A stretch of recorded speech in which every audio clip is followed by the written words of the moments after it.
राधा राधा राधा राधा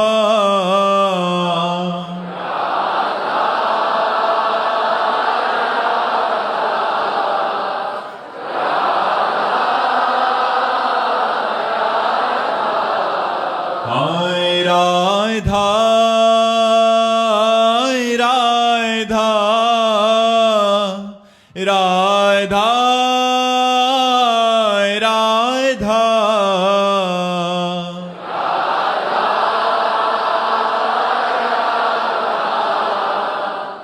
राधा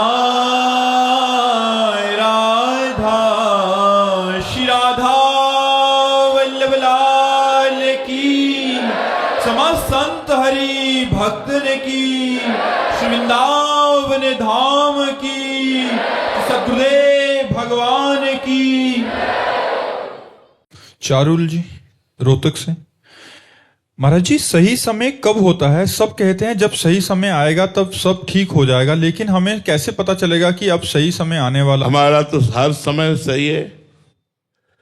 जिस समय भगवान का चिंतन हो वही समय सही है, और जिस समय भगवान का चिंतन न हो सब गलत समय है। का हनुमंत विपत्ति प्रभु सोई, जब तो सुमिरन भजन न होई। देखो, अगर हम आपके हिसाब से देखें तो सबसे ज्यादा गलत समय हमारा चल रहा है, लेकिन हमसे ज्यादा सही समय किसी का नहीं चल रहा होगा, क्योंकि एक भी मिनट ऐसा नहीं जो भगवान से विमुख जाए, भगवान की कृपा से, गुरु कृपा से। तो वही समय धन्य है, वही जीवन धन्य है जो भगवान से जुड़े। गलत इस प्रारब्ध का भोग आया है, लेकिन भगवान के चरणों के आश्रय होने के कारण वो हमें परास्त नहीं कर पा रहा, हमें गिरा नहीं पा रहा, हमें वो निराश नहीं कर पा रहा। हर समय एक आनंद, एक अद्भुत आनंद बना रहता है। इसलिए भाई, हम तो सही समय वही समझते हैं जिसमें भगवान का चिंतन हो, और गलत समय उसी को समझते हैं जब भगवान को भूल गए। उत्कृष्ट राय जी गोरखपुर से। राधा वल्लभ श्री हरिवंश महाराज जी, गुरुदेव भगवान, जीवन कैसे निर्भय निशोक होकर प्रभु के चरणों में समर्पित करें? जब भगवान के चरणों में समर्पित हो जाओगे तब निर्भय होगे। निर्भय निशोक होकर समर्पित नहीं करना, निर्भय निशोक होगे ही जब समर्पित हो जाओगे। जब भगवान को आत्मसमर्पण कर दिया जाता है तब जीव निर्भय हो जाता है, निशोक हो जाता है। प्रतिपल नवीन आनंद की अनुभूति होती है। धन से लेकर के, तन से लेकर के, मन से लेकर के, संपूर्ण व्यवहार को लेकर के हमने अपने भगवान को देखा है कि वो हमारे मन पर, हमारे तन पर, हमारी आवश्यकता पर पूरी दृष्टि रखते हैं। जब जहां जिस समय जो कुछ जैसे चाहिए ऐसे जैसे वो देख रहे हैं और वो कर रहे हैं। मांगना नहीं पड़ा, मांगना नहीं पड़ा, हर समय हर व्यवस्था। तो कदम कदम पर भगवान की तन मन वचन धन सब पर कृपा में दिखाई दे रही। जब हम भगवान के हैं तब निर्भय है, निशोक है, निश्चिंत है कि सब कुछ देख लेंगे ना। वो योगक्षेमम वहाम्यहम, वो सब देख रहे हैं, वो सब कर लेंगे।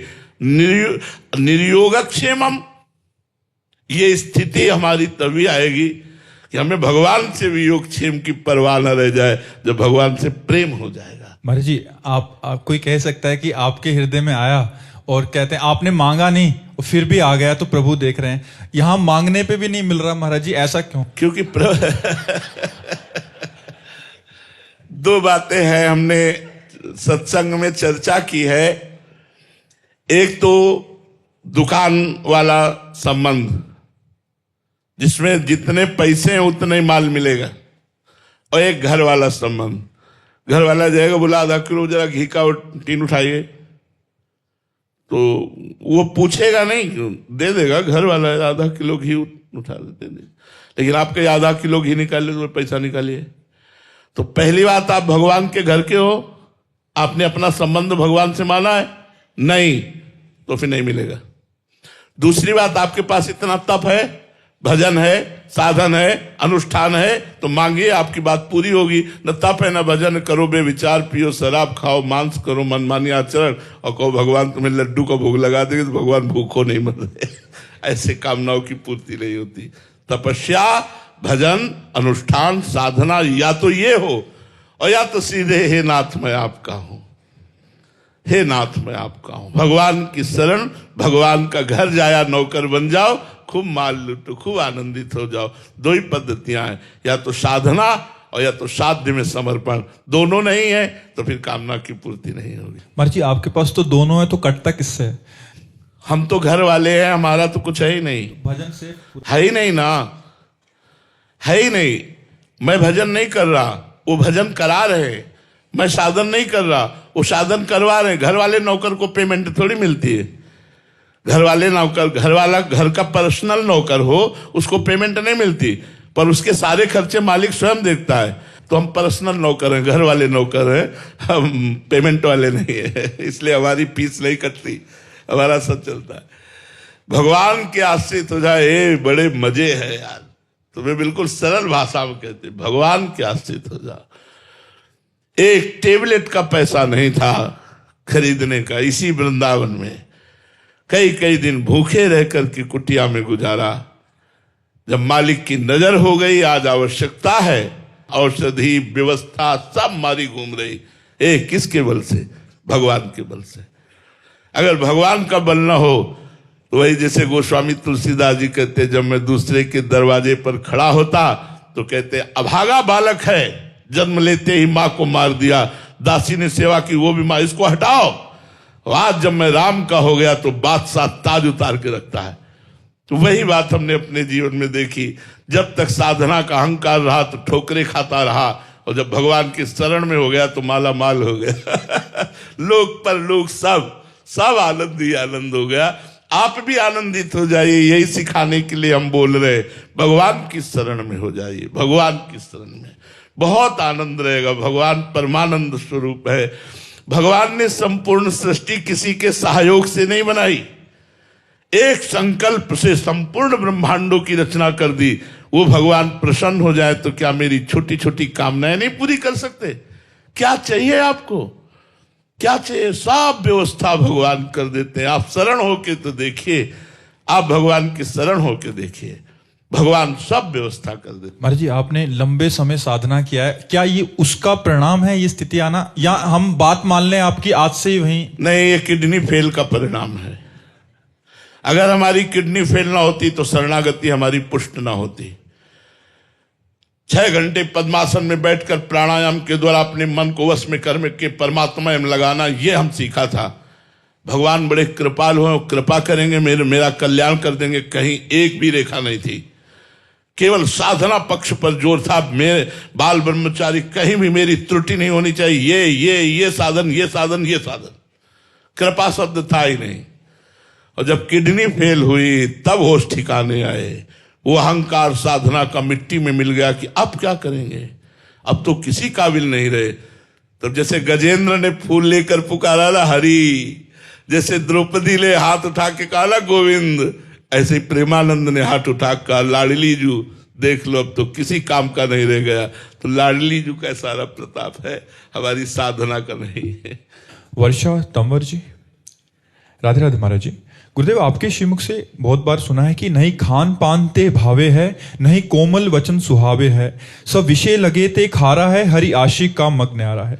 महाराज जी, तेरा किया मीठा लागे, और एक और भाव, भावे सो करहूं प्रेम के नाते, जोई जोई प्यारो करे सोई मोहि भावे, कबीरा कुत्ता राम का मोतिया मेरा नाम, गले राम की जेबड़ी जित खींचे तित जाऊं। महाराज जी, इन सब पदों में प्रभु के सब विधान को मंगल में ही बताया गया है। प्रभु के हर विधान में महाराज जी हम प्रसन्न कैसे रहें, ये भाव अंदर से हमारे महत्व बुद्धि कैसे जागे? पहले प्रभु को समर्पित हो जाओ आप। आपका तन मन वाणी ये प्रभु में समर्पित हो जाए, फिर आप देखिए मच्चित्ता मदगत प्राणा बोधयंता परस्परम कथयन्ति च माम नित्यम तुष्यन्ति च रमन्ति च तेषाम सततयुक्तानां भजताम प्रीतिपूर्वकम ददामि बुद्धि योगम तम येन मामुपयान्ति ते। जब बुद्धि का भगवान में योग हो जाता है तब ये स्थिति आ जाती है। अभी हमको भगवान के चित्त वाले बनना है। अभी हमारा चित्त संसार का चिंतन करता है, देह का, देश संबंधी भोगों का, देश संबंधी रिश्ते नातों का। जब ये चिंतन छूट करके अनन्य चिंतन, अनन्यश्चिन्तयन्तो माम, भगवान का अनन्य चिंतन होने लगे, अभी हमारी बुद्धि ये निश्चय करती कि भोगों में सुख है। अब हमारा कोई संसार में है, कोई हमें प्यार करे संसार में, ये सब भगवान से विमुख करने वाली बातें जो हृदय में है ना, जब खूब भजन करोगे, पहले भगवान में हम अपने चित्त को अर्पित करना सीखें। खूब बार बार नाम का जप करें, उससे चित्त अर्पित होता है। श्वासें ये भगवान के लिए हैं। मदगत प्राणा, प्राणों का कार्य है श्वास प्रश्वास। हमारा आहार बन जाए भगवान नाम, हमारी श्वास प्रश्वास से नाम जब चले। नाम श्वास दो बिलक चलत हैं, इनको भेद नमो को भावे। श्वास ही नाम, नाम ही श्वासा, नाम श्वास को भेद मिटावे। मदगत प्राणा बोधयंता परस्परम। जब हम वार्ता करें तो भगवान की चर्चा करें, भगवान के गुण, भगवान की रूप माधुरी, लीला, धाम, ये अनंत समुद्र हैं। हम इसकी चर्चा करें। इसकी चर्चा तभी कर सकते हैं जब चर्चा सुने, चर्चा पढ़ें, भगवत कथा श्रवण करें, भगवत लीला कथा का गायन करें, तो हम परस्पर बोधयन्तः परस्परम, परस्पर बैठकर भगवान की चर्चा संबंधी, गुण संबंधी, लीला संबंधी जो रस है वो हमारे हृदय में आने लगे। तुष्यन्ति च रमन्ति च, उसी में हमारा मन रमण करने लगे, उसी में हमारा मन संतोष को प्राप्त होने लगे, तृष्णा रहित होने लगे, भोगों की तृष्णा नष्ट होने लगे। तुष्यन्ति का मतलब है तृप्ति होना। अब कोई चाह नहीं रह गई, कोई इच्छा नहीं रह गई। तो भगवान कहते वो निरंतर प्रेम पूर्वक जो मेरा भजन करता है तो मैं उसकी बुद्धि में योग प्रदान करता हूं, अर्थात बुद्धि भगवान में स्थित हो जाती है। उसका परिणाम क्या होता है? उसको सारे जगत में भगवान दिखाई देने लगते हैं। मैं ये वो मन आधत्स्व मई बुद्धि निवेश है, तो निवेश्य मई ये वह अत ऊर्ध्वम न संशया, तो मेरे में ही निवास करेगा। अर्थात आप देखेंगे कि भगवान की कृपा आपको घेरे हुए है। हर क्षण भगवान की कृपा, चाहे वो भीषण रूप हो, चाहे मृदु रूप हो, चाहे विपत्ति रूप हो या संपत्ति रूप, वो कृपा ही है, वो मंगल विधान है मेरे प्रभु का। यह आप अनुभव करेंगे, तब अनुभव करेंगे जब आपकी बुद्धि और मन भगवान में स्थित हो जाएगा। इसके लिए भजन करो, भगवान की लीला कथा सुनो, भगवान की लीला कथा भरे पदों को गायन करो, भगवान के भक्तों के चरित्र पढ़ो, भगवान के भक्तों से प्रेम करो, तो तुम्हारा देहाभिमान भगवान में समर्पित हो जाए। बस यहीं से दिव्यता प्रारंभ होती है। जब तक देहाभिमान रहता है तब तक भागवतिक अनुभव नहीं होता। पार्थिव अनुभव होने लगेंगे, इच्छाओं की पूर्ति होने लगेगी, लोक सम्मान मिलने लगेगा, लेकिन आध्यात्मिक दिव्यता का अनुभव तभी होगा जब देहाभिमान श्री भगवान में अर्पित हो जाए। शरीर स्वस्थ हो या अस्वस्थ, सामने प्रतिकूलता हो या अनुकूलता, कोई निंदा करे या स्तुति, अपमान दे या मान, सब में समान भाव रखकर परमात्मा चिंतन में तन्मय महापुरुष वो बोल सकता है तेरा किया मीठा लागे। वो बोल सकता है जोई जोई प्यारो करे सोई मोहि भावे। वो बोल सकता है कबीरा कुत्ता राम का। ऐसे नहीं बोल सकता, ऐसे बोलना खेल नहीं है। भगवान के हो गए तब कितने बड़े महापुरुष हैं, कैसे बोल रहे हैं। कबीरा कुत्ता राम का, कहां गया देहाभिमान, गलित हो गया, भगवान के चरणों में अर्पित हो गया। ये बड़ी ऊंची बात है, बहुत ऊंची बात है। भगवान का हर विधान मंगलमय, हर विधान अनुकूल ही दिखाई दे, ये तो बहुत बड़ी शरणागति है, बहुत बड़ा समर्पण है। इसलिए पहले खूब नाम जप करो। लखन गुप्ता जी, राधे राधे गुरुदेव। गुरुदेव, चाह मिटी चिंता मिटी मनुआ बेपरवाह, जिनको कछु ना चाहिए वे शाहन के शाह। गुरुदेव, आपकी व श्री जी की कृपा से इस दास की सारी चाह मिट गई हैं, लेकिन श्री जी के ये जान कौन रहा है? ये कौन जान रहा है कि चाह मिट गई? तुम्हारा अहंकार। अभी चाह कहां मिटी है? ये जाना तुमने कैसे जाना? तुम्हारी चाह मिट गई, तुमने जाना कैसे? तुम्हारा अहंकार तुमको बोल रहा है। अहंकार के बिना तुम्हें कैसे पता चलता कि तुम्हारी चाह मिट गई? हमारी चाह बढ़ रही है प्रभु से मिलन की, हमारी चाह बढ़ रही है निरंतर नाम जप की, हमारी चाह बढ़ रही है हर समय संत समागम की, हमारी चाह बढ़ रही प्रभु के लिए रोने की। तो अपने आप पता चल गया कि आपकी संसार की चाह मिट गई। संसार की चाह मेरी मिट गई, यह अहंकार है, इसका दमन करो। चाह मेरी प्रभु से मिलन की, चाह मेरे प्रभु के भजन की, चाह मेरे प्रभु के भक्तों के मिलन की, चाह मेरे प्रभु के लिए रोने के लिए, तो अपने आप मिट गई। उसके कहने की थोड़ी, मैं सत्यवादी हूं, यह अहंकार है। मैं कभी भगवान की कृपा से झूठ नहीं बोलता, यह सत्यवादी का लक्षण है। अहम का त्याग करके भक्ति मार्ग में चला जाता है। इसका अहम का त्याग करो कि मैं चाह का त्यागी हूं, ऐसा नहीं जी। प्रियांशु कुमारी जी, बिहार से, राधे राधे महाराज जी। महाराज जी, मेरा सवाल है कि काकभुसुंडी जी महाराज जी ने विभिन्न युगों में प्रभु के अवतार देखे, तो महाराज जी क्या गृहस्थ आश्रम में रहते हुए नाम जप से ये संभव है?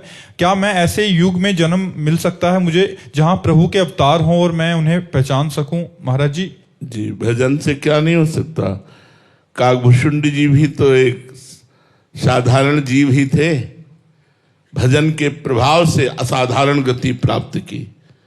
भजन के प्रभाव से आप उन्हीं के मुख से उनके पूर्व जीवन को सुनिए कि अपने गुरु से द्रोह करते थे, अपने गुरु का अनादर करते थे।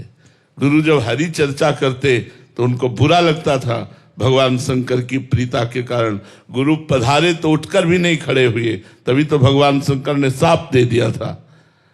एक साधारण से साधारण जीव असाधारण अबाध अप्रतिहत गति को प्राप्त हो जाता है भगवान के नाम बल से। जितना भजन करोगे जो चाहोगे प्राप्त हो जाएगा। भजन के बिना बातों से प्राप्त होने वाला नहीं।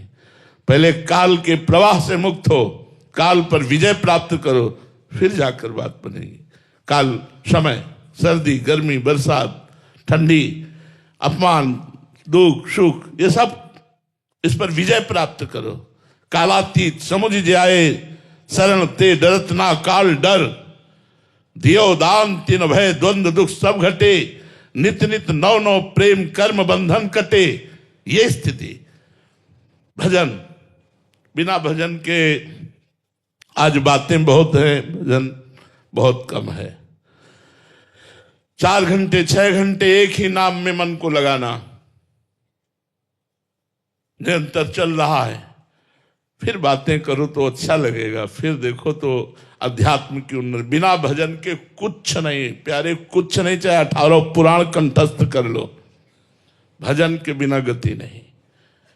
भजन के बिना आप विद्वान हो सकते हैं, कर्मकांडी हो सकते हैं, आप योगी हो सकते हैं, आप, लेकिन आप प्रेमी नहीं हो सकते। बारी मथे कृत होए बरु शिकताते बरु तेल, बिनु हरि भजन भवतरी या सिद्धांत पेल। जब तक भगवान का भजन नहीं, तब तक वो केवल व्यर्थ की वार्ता ही है। वार्ता से काल पर विजय प्राप्त नहीं की जा सकती, उसके लिए मंत्र जप और भजन की आवश्यकता है। तो गुरु जी की शरण होकर उनसे प्राप्त मंत्र और नाम निरंतर रटे और साधना में प्रवृत्त रहे तो दीर्घ काल तक ऐसा करने के बाद हृदय की स्थिति बदल जाती है, भगवदाकार स्थिति होने लगती है, एक आनंद की स्थिति रहने लगती है, तब सब दिव्यताएं अपने आप आ जाती है। अनंत जी मुंबई से। राधे राधे महाराज जी। महाराज जी, मैंने आपके सत्संग में काफी बार सुना है कि किसी की निंदा नहीं करनी चाहिए। महाराज जी, मैं ये जानना चाहता हूं कि भक्ति में जीवन या हमारे भक्ति पर इसका क्या असर होता है? इसका असर ये होगा कि जिसकी निंदा आप कर रहे हो, आप वही आचरण आप में आ जाएंगे, करके देख लें, वही आचरण आ जाएंगे। ये हम अपने जीवन के अनुभव की बात कहते हैं। उसे बहुत संभालते थे, नव युवक अवस्था थी, तो कभी किसी के दोस्त दर्शन अगर हुए भी तो प्रणाम करके तुरंत उसका मार्जन करते थे, अपने दिमाग में नहीं रखते थे। बुरा जो देखन मैं चला, बुरा न मिलिया कोई, जो दिल खोजू आपनो तो हमसे बुरा न हो। तो इसलिए हमें चाहिए अपनी भक्ति को सुरक्षित और परिपक्व करने के लिए किसी के भी दोष दर्शन न करे। सब भगवान का स्वरूप है, भगवान जिससे जो करवाना चाह रहे वो हो रहा है। हमें अपनी भक्ति को सुरक्षित रखना है। तो सबको सीए राम में सब जग जानी, करो प्रणाम जो रिजुक पाए। सबको प्रणाम करें, किसी के भी दोष दर्शन न करें और किसी की निंदा न करें। जी। सुहास मोदी जी। राधे राधे महाराज जी। महाराज जी, क्या स्वार्थ के लिए भक्ति करना गलत है या सही? सही है। कैसे भी जुड़ो हमारे भगवान से, तुम्हारा मंगल कर देंगे। आर्त अर्थार्थी, जिज्ञासु, ज्ञानी, 4 प्रकार के भक्त होता है। संकट निवृत्ति के लिए भगवान का भजन करना, धन प्राप्ति के लिए भगवान का भजन करना, भगवान को जानने के लिए भगवान का भजन करना, और भजन स्वरूप हो जाना, भगवत स्वरूप हो जाना, जानत तुम्हें तुम्हें हो जाई। ये 4 प्रकार के भक्तों का वर्णन है। 2 सकामी है और 2 महान निष्कामी है। तो यदि हम सकामता से भी भगवान में जुड़ते हैं तो जुड़े ना मंगल भवन से, तो हमारा मंगल हो ही जाएगा। चाहे स्वार्थ से क्यों न जुड़े, हम भगवान से जरूर जुड़े। हमें जो चाहिए वो भगवान से मांगे, जरूर हमारा मंगल होगा। जरूर हम तो कहते हैं कि सब लोग जुड़ो, चाह से जुड़ो, स्वार्थ से जुड़ो, सकाम से जुड़ो, जुड़ो ना भगवान से, तुम्हारा मंगल हो जाएगा, तुम्हारा मंगल हो जाएगा। राहुल अग्रवाल जी, राजस्थान से। राधे राधे महाराज जी। महाराज जी, मुझे आपसे जानना है कि ये मन का स्वभाव नीचे की ओर गिराने की ही चेष्टा क्यों करता? आखिर ये भगवान की ओर क्यों नहीं लगना चाहता? कि जैसे जल का स्वभाव है, उसको छोड़ोगे उसकी नीच गति है, वो नीचे ही जाएगा। अगर उसको ऊपर चढ़ाना है तो यंत्र की आवश्यकता है, मशीन की। ऐसे ही मन का स्वभाव, मना खष्टान इंद्रियाणि प्रकृति स्थानी कर्षति। मन और 5 ज्ञानेंद्रियां ये भोगों की तरफ ही जाएंगी, प्रकृति की तरफ जाएंगी, नीचे की तरफ जाएंगी। अगर इनको ऊर्ध्वगामी करना है तो मंत्र की आवश्यकता है। जैसे जल को ऊर्ध्वगामी बनाने के लिए यंत्र की आवश्यकता है, ऐसे मन को भगवत चरणारविंद में लगाने के लिए मंत्र की आवश्यकता है। तो भगवान के स्वरूप गुरुदेव भगवान का वर्ण करो, उनसे मंत्र लो, नाम जप करो। ये मन और 5 ज्ञानेंद्री, इनकी रचना ही हुई है प्रकृति की तरफ जाने की। भगवान ने कहा ममैवांशो जीवलोके जीवभूता सनातनः मना खष्टान इंद्रियाणि प्रकृति स्थानी कर्षति। इस रचना के क्रम को उलटना होगा, इनको भगवान की तरफ चलाना होगा। उसके लिए मंत्र और नाम की आवश्यकता है। खूब नाम जप करो, मंत्र जप करो, मन भगवान में लगने लगेगा। विनीत भंसाली जी, अजमेर से। राधे राधे महाराज जी। महाराज जी, मेरा प्रश्न है कि मैं सोमवार को शिव जी, मंगलवार को हनुमान जी, बुधवार को गणेश जी, गुरुवार जी को विष्णु जी, शुक्रवार जी को माता जी, शनिवार को शनिदेव और रविवार को सूर्य जी का अर्घ और पूजा करता हूँ। मेरा प्रश्न है, क्या सभी की पूजा करने से सभी की कृपा बनी रहती है? किसी एक से भी जुड़ा जाए तो ये सब कृपाएं अपने आप आ जाएंगी? एक साधे सब सधे और सब साधे सब जाए। सब साधे सब जाए। प्रारंभिक भक्ति सबकी ऐसी होती जैसी आप कर रहे हैं, लेकिन जब भक्ति का रंग आता है तो एक भरोसो, एक बल, एक आस विश्वास, एक राम घनश्याम हित, चातक तुलसीदास। प्रारंभिक भक्ति सबकी ऐसी होती जैसी आप कर रहे हैं। हम भी प्रारंभ में जब कक्षा 8 में पढ़ते थे तो शिव चालीसा, राम रक्षा स्तोत्र, ये गजेंद्र मोक्ष, ये विविध प्रकार की स्तोत्रों का पाठ और देवी जी, शंकर जी, गणेश जी सबकी उपासना, उसका फल हमें मिला कि आज हम श्री राधा वल्लभ लाल की अनन्य उपासना में स्थित हैं। रसना कटो जो अन रटो, निरक्ष अन फुटो नयन, श्रवण फुटो जो अन सुनो, श्री राधा जस बैन, ये तब आई है। अब आप जहां चल रहे हैं चलते रहिए, पर अंदर से सोचते रहिए यही विश्राम स्थली नहीं है, आगे और हमें बढ़ना है भक्ति में, तो भगवान आगे बढ़ा देंगे। इसमें कोई दोष नहीं है, आप बढ़िए, आगे बढ़िए। पर कृपा तो एक की ही होगी। अब चयन कर लो एक, जैसे गोस्वामी तुलसीदास जी ने विनय पत्रिका में सबकी आराधना की, लेकिन मांगा सियाराम जी के चरणों में प्रेम। ऐसे एक चयन कर लो, माँ चयन कर लो, पिता चयन कर लो, जो भी चयन करो। भगवान माँ भी हैं, पिता भी हैं, मित्र भी हैं, प्रीतम भी हैं, जो चाहो, स्वामी भी हैं। तुम्हें माता च पिता, तुम्हें बंधुश्च सखा, तुम्हें विद्या द्रविणं, तुम्हें सर्वम मम देव देव। तो भगवान के किसी एक रूप में आसक्ति कर लो और सब रूप की आराधना करो और सबसे यही फल मांगो कि मुझे अमुक भगवान के नाम रूप में प्रेम हो, तो वहां से कृपा प्रकट होनी शुरू हो जाएगी। महाराज जी, एक ने प्रश्न किया था, हम पढ़ नहीं पाए थे, कि हमें डर लगता है कि कहीं ये नाराज ना हो जाएं, वो नाराज ना हो जाएं, तो फिर इसलिए हम सबको बना के चलते हैं कि सब कोई है ही नहीं, एक ही है, एक ही परमात्मा है, एको ब्रह्म द्वितीयो नास्ति। अच्छा, डाल पत्ते में पानी डालने से वृक्ष पुष्ट नहीं होता, और जड़ में पानी डालने से डाल पत्ते भी पुष्ट हो जाते हैं। तो सबकी जड़ है श्री भगवान। ऊर्ध्वमूल मदासा कामस्तोत्तम प्राहुरभ्यम। यदि श्री भगवान की आराधना की जाए तो सब देवी देवता, सन, ग्रह, नक्षत्र सब आशीर्वाद देने लगेंगे। विश्वास करो, चाहे वो 7.5 में बैठे हो, तुम्हारा मंगल ही करेंगे या मंगल नहीं करेंगे, क्योंकि भगवान के दास हो तुम। और भगवान से विमुख होकर उनको तुम एक टैंकर तेल चढ़ा दो तो भी तुम्हारा विनाश ही करेंगे, क्योंकि भगवान से विमुख हो तुम। हमारी बात को समझो, भगवान का आश्रय ले लो, सब कृपा करेंगे, सब मंगल करेंगे। ना चाहते हुए भी सब कृपा करेंगे, ना चाहते हुए भी सब कृपा करेंगे। देखो, उदाहरण में हम आपको बता रहे हैं, भगवान के अनन्य भक्त हैं भरत जी महाराज, जो जड़ भरत रूप को प्राप्त हुए 3रे जन्म में। एक राजा पुत्र कामना से भद्रकाली को वचन दिया कि हे मां, यदि आपकी कृपा से हमारे पुत्र हो जाए तो मैं नर बलि चढ़ाऊंगा, मनुष्य की बलि। पुत्र हो गया। एक आदमी वो पकड़ के लाए, दस्यु थे वो लोग, तो चोर थे, हिंसक थे। अब वो आदमी समझ नहीं पाया मुझे क्यों पकड़ के लाए।